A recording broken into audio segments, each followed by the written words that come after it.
be helpful. Madu kene we Jesus so ya soro ya. Amara boha, mama be helpful. Madu kene we Jesus so ya soro ya.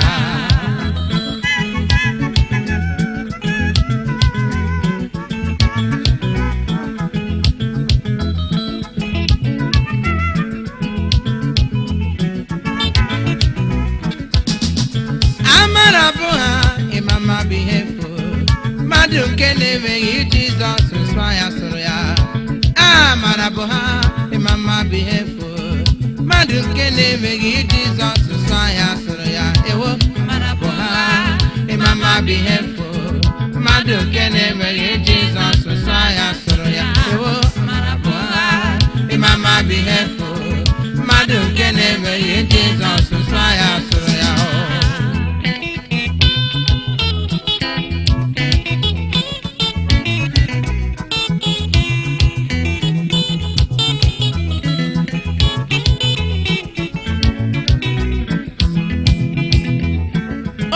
Be a business tycoon. Ichutu, abato.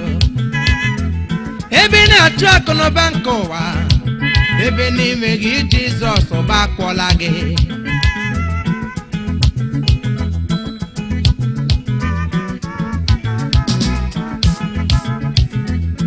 Amara bi anke na chego nko wa. Otu kana beda sato. Izu kato bediri ebe n'ime gị Jesus ụba kwọla gị chai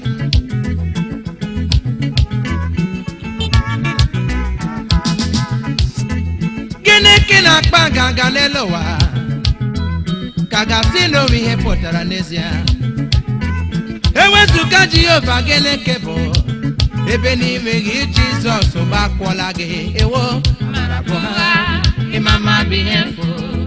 Madu kene we Jesus so ya soro ya.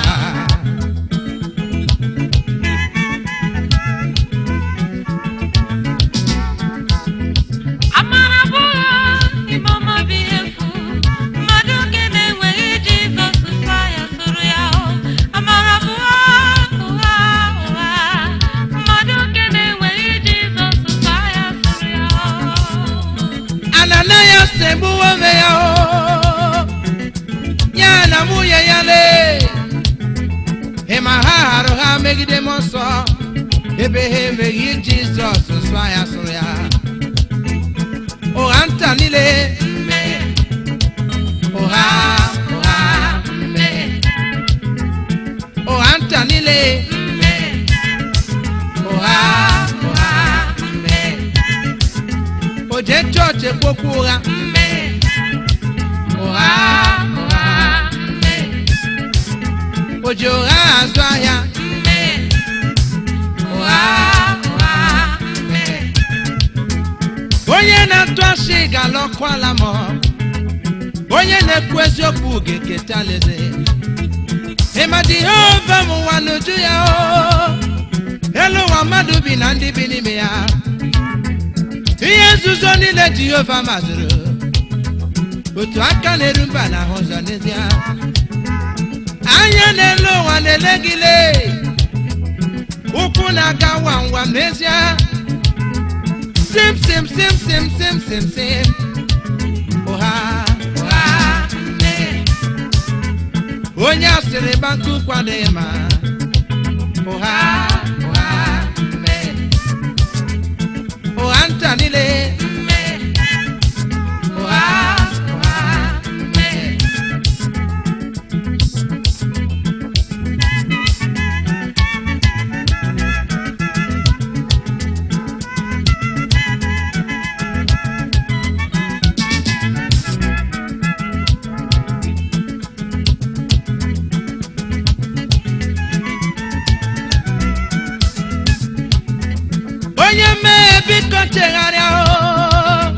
na Jehova mụrụ n'igile o jitere ọkpara ya bụ Jizọs ka onye ọbụla nke kwere chebe ndobi ebile onye na-aṅụ ụgha mere ụgwọ onye na-ekwu eziokwu mekwara ụgwọ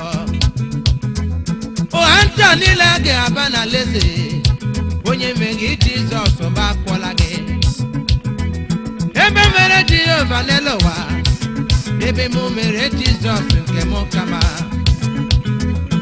ụgha nta niile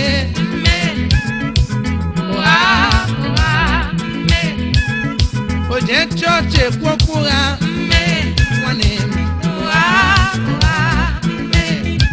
asị m gị wepụ aka na njọ